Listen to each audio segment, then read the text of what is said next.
Welcome back to video lecture on pandas. The first thing that we'll be seeing today is how to handle missing data.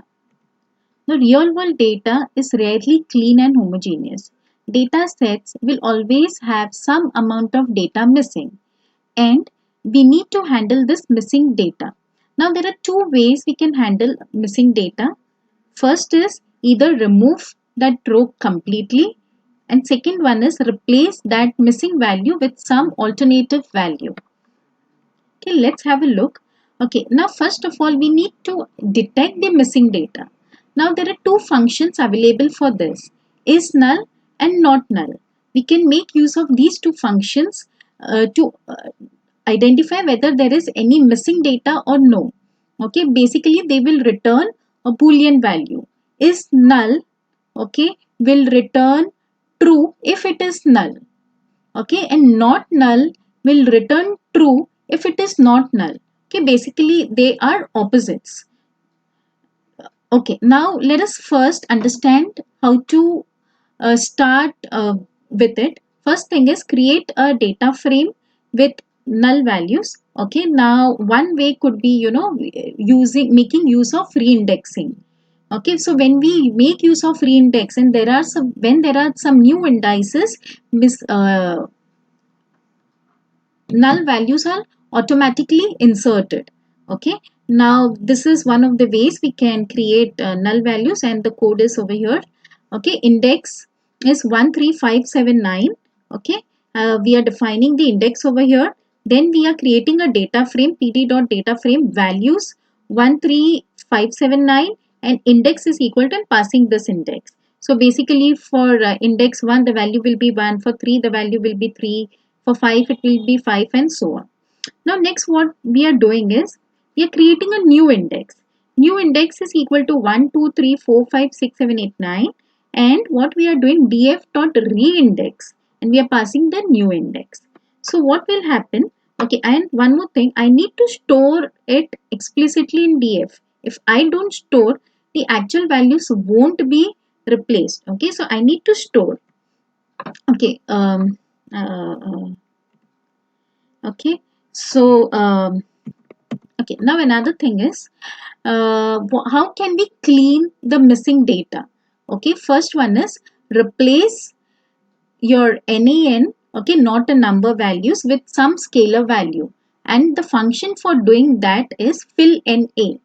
Okay, fill na, and we pass some scalar value, whichever value we want to replace, we may pass that. Okay, so for example, here we have said 0. So NaN would be replaced with zeros. Okay.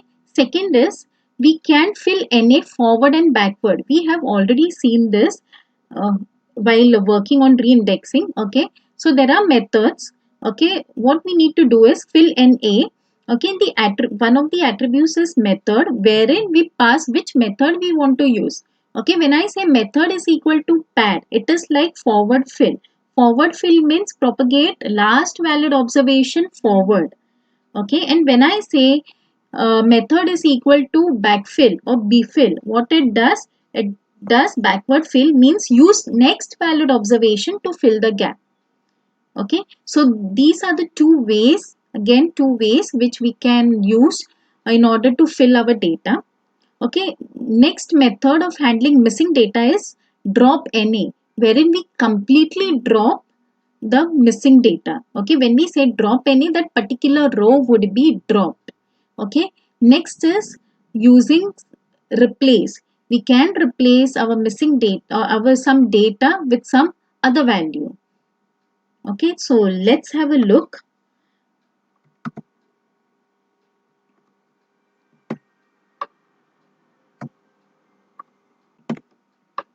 Okay, I'll create a new file for today's session.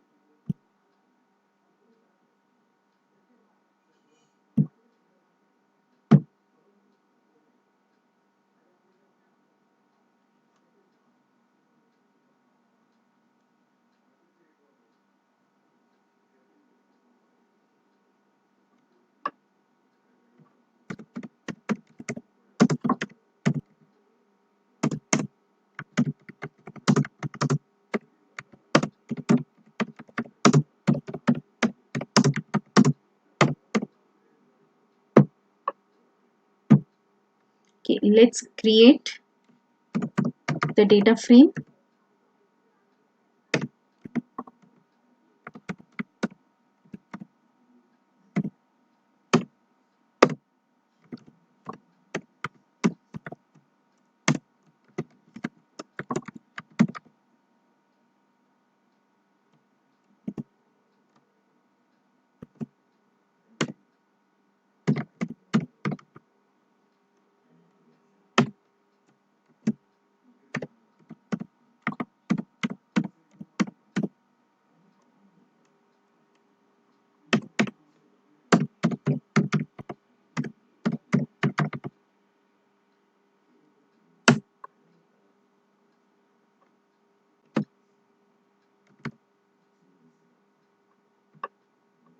Okay, so the data frame is created. Okay, now we'll re-index it. I'll create a new index.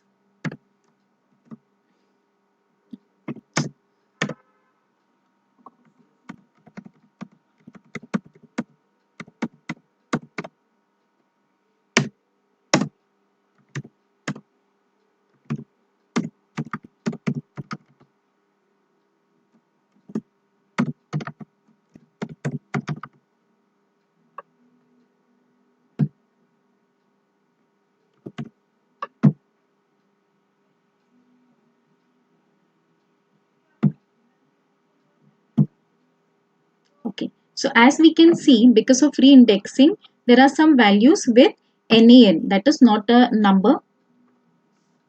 Now, what we can do is, okay, let's have a look at is null. Okay,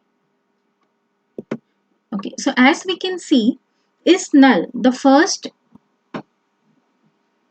row is not null, and therefore it is returning false. The second one is null, therefore it's returning true. Okay, now what we can do is, first method is fill df dot fill any with zeros. Okay, so what it has done, it has replaced those NAs with zeros. Okay, another method is, what we can do is fill NA. Okay, and we can pass the method attribute wherein we can specify which way we want to fill it. Okay,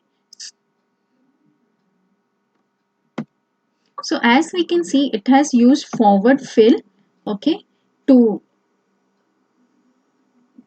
put the values.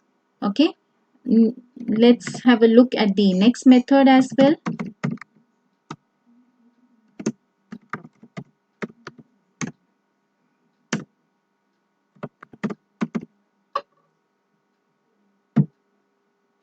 Okay, so it has used backward fill in order to fill the values. Okay, what we can do is,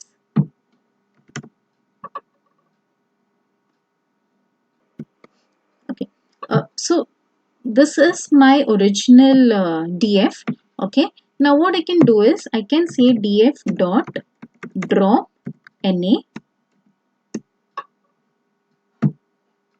Okay, so now it has dropped all those records with na.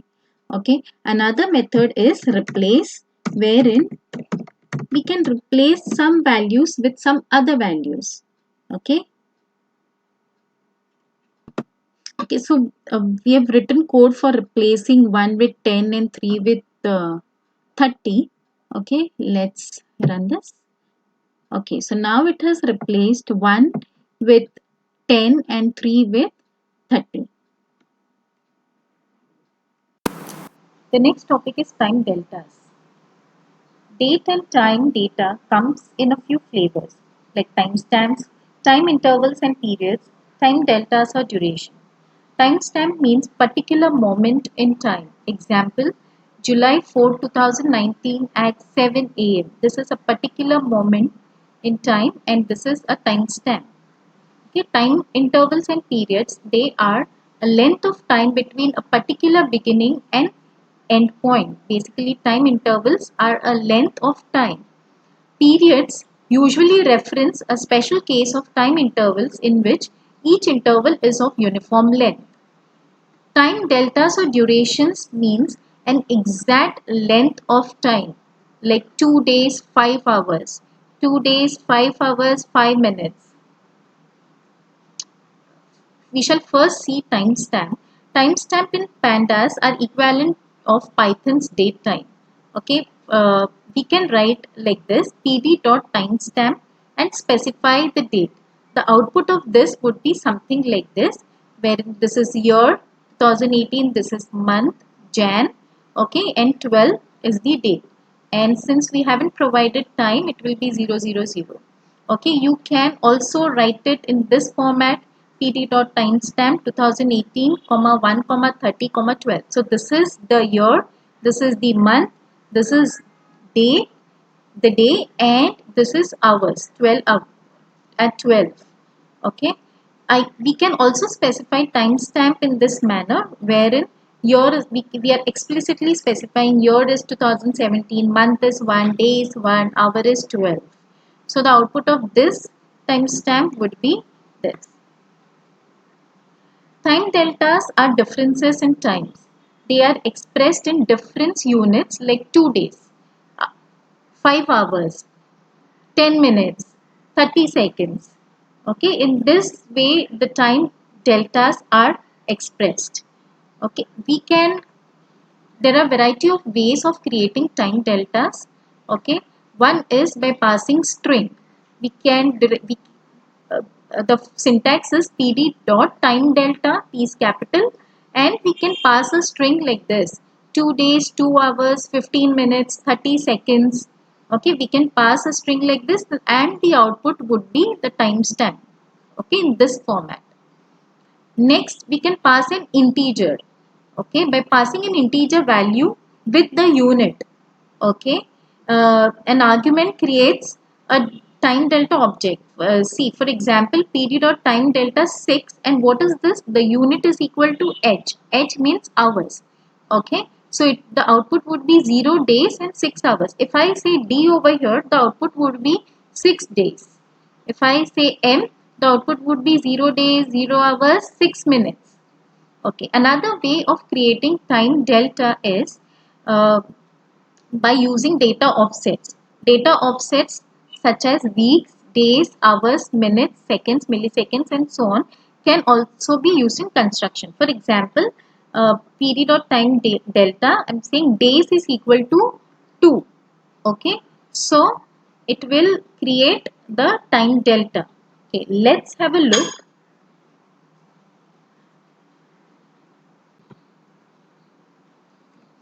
If I write my date, if I create a timestamp like this by writing 12 Jan 2018,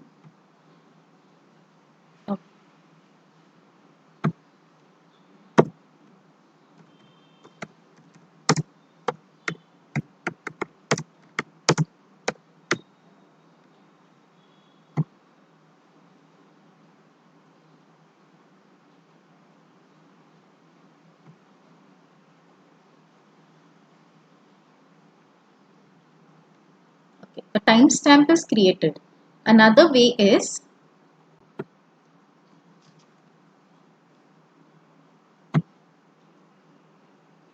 okay, so basically we are passing the year, then the month, then the date, and then hours.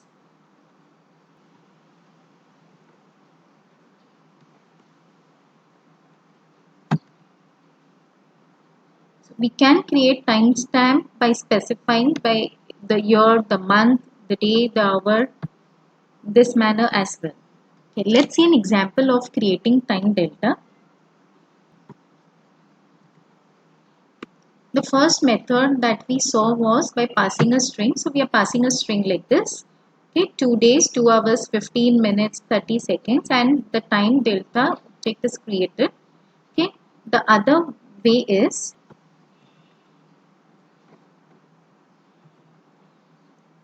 we are passing an integer and we are specifying the unit.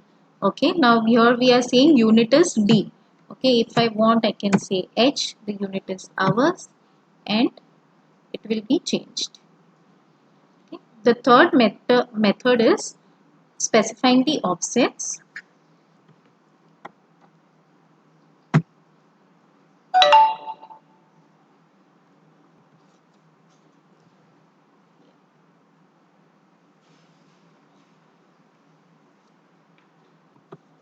Another important function is to underscore datetime function. Okay, so this to underscore datetime function can pass a wide variety of formats. For example, we can pass a single date, okay, to this, and it will give us a timestamp. Okay, we can pass a series of dates, okay, and it will give us a date time index. Okay, for example, look at this. We are passing a series of dates, okay, in different formats. Okay, and what it will do is it will create an index, a date time index, okay, of the dates. Next is indexing your data using the timestamp. Okay, so here what we are doing is the index is our timestamp. Okay, the values could be something else, and timestamp, we are indexing it by timestamp. Okay, so what we need to do first is we need to create a date time index. Okay, so this is a variable index is equal to pd dot date time index, and we are passing different dates to it. Okay, so an index could be formed, then we are creating a series. Okay, these are my values, and in index I'm specifying this particular index. So my data would be indexed by date time. Okay, let's have a look. First we'll see the use of date time function. Okay, we are passing dates in different formats.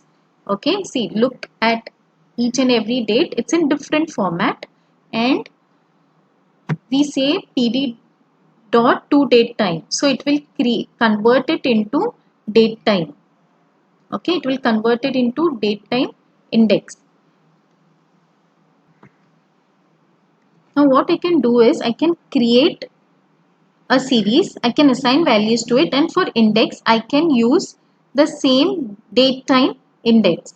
Okay, and so for indexing, I have used the same datetime index that was created by using to underscore datetime function, wherein we passed date times in different formats, and it created a datetime index. The next topic is window functions and aggregation.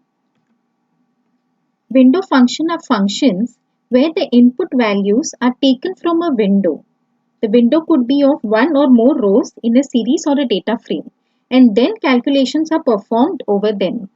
There are two types of window functions that we'll be seeing: rolling function, rolling window, and expanding window. Okay, now consider this as a data frame or a series. Okay, and this is the size of the window. Let's say the size of the window is 2. Okay, and say we want to calculate mean. Okay, so what we'll do is we'll calculate mean over a period of, let's say, 2 months. Okay, and then we'll slide the window, yeah, and then we'll calculate again the mean. We'll slide the window and we'll calculate the mean. Okay, so say uh, the window size is 2, the first 2 rows. Okay, and then the mean of 1 and 2, that is 1.5, is calculated. We'll slide the window. Now consider these two values, 2 and 3. Okay, the mean is 2.5, which is calculated, and then the window is slided, and the next values are taken, which are 3 and 4. The mean is calculated, which equals 3.5, and again the window is slided. Okay, now the syntax. First, what we do is we create a data frame. Okay, or as usual, we create a data frame, and then we call the rolling window function. Okay, we specify here df dot rolling. We specify the window size. Okay, so it could be anything. We specify the window size, and then whatever method we want to apply, whether we want to calculate sum or mean or whatever. Okay, so the syntax is simple. Df dot rolling, we specify the window size dot whatever operation or method we want to perform, whatever aggregation we want to perform, we specify that. Okay, let's have a look.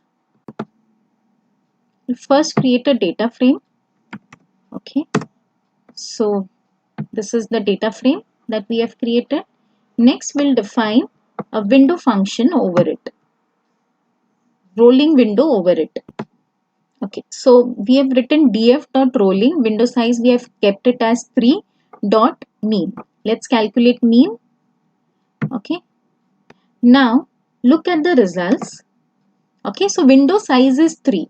So what will happen when it is at 0? There is only one. There is only one value. Okay, so it cannot calculate mean and therefore it is NaN. Okay, now when the window slides, when it comes at 1, okay, again the window size, I mean there are only two values. We need three values because the window size is 3. Okay, so again NaN. Next, again slide the window. Now there are three values 0, 1 and 2. Okay, so calculate mean. Mean is 1. Okay, so here the mean is 1. Now again slide the window. Now the values are 1, 2 and 3 and the mean is 2. Okay, so for 3 the mean is 2. Okay, now again slide the window. Now the values are 2, 3 and 4. Values are 2, 3 and 4 and the mean is 3. Okay, slide the window. The values are 3, 4, 5 and the mean is 4. Slide the window. The values are 4, 5, 6 and the mean is 5 and so on. The next function is expanding function. As the name says, it is used to specify expanding transformation. The window will expand. Okay, the syntax is simple. Df, we create a data frame first and then df dot expanding, we specify 3. Now this 3 is not the window size. It is what? Minimum periods. Minimum periods means minimum number of observations in a window in a window required to have a value, otherwise the result is NA. How many minimum number of observations are needed, we specify that. If those many observations are not there, the result will be NA. Suppose we have, as we have shown, we have specified 3 over here. Now if there is only one observation, the value will be NA. If there are two observations, the value will be NA. Only when there are three observations, the result would be calculated. Another thing, there is another parameter which we pass, wherein we specify center is equal to true. Center, it set the labels at the center of the window. Let's see an example and understand this. We already have our data frame. Let's apply expanding window. Okay, so we have specified minimum periods as 3. That means 3 values are needed in order to calculate the mean. Now here, for the first value, the result would be NA. Okay, because we need 3 values. Again for 1, it will be NA. Now for 2, it will calculate mean of 0, 1 and 2. Okay, then the window size will expand and now it will calculate mean of 0, 1, 2, 3. Okay, then the window size will expand and it will calculate mean of 0, 1, 2, 3 and 4. Okay, so 1 plus 2, 3, 3 plus 3, 6, 6 plus 4, 10, divide by 5. Okay, so the result is 2. Okay, again the window will expand and now it will calculate mean from 0 to 5. Okay, and the answer is 2.5. Again the window will expand, so the window is an expanding window and it will keep on expanding. There is another variation wherein we specify center. Okay, here we have specified center is equal to true. By default, center is false. Okay, and what happens when we specify center is equal to true is that it starts the calculation from the center. Okay, now here the center is 4. So first, mean of 4.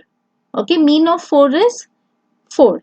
After that, mean of 4 and 3. Okay, mean of 4 and 3, that is 3.5. Next, mean of 2, 3 and 4. That is basically the calculations will start from the center. Similarly, it will go down as well. Mean of 4 and 5. Okay, then mean of 4, 5 and 6. Then mean of 4, 5, 6 and 7. Then mean of 4, 5, 6, 7, 8 and so on.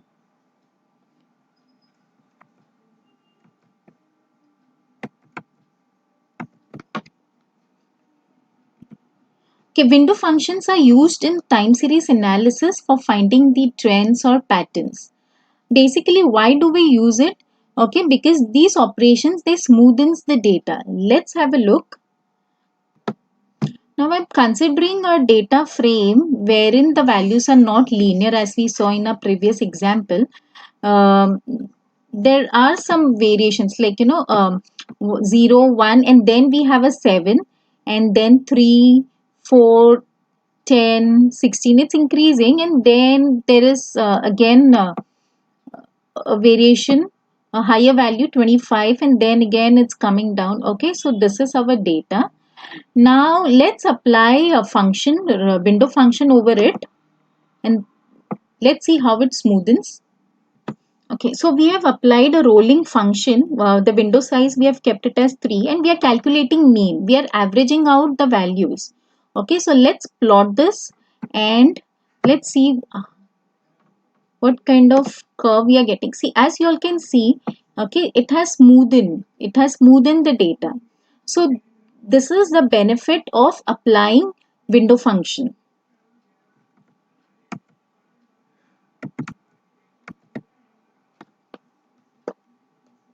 If lot of data are available like sensor data, then aggregations are performed. Okay, so we have seen in this video lecture about missing data, time deltas, window function and aggregation. Thank you.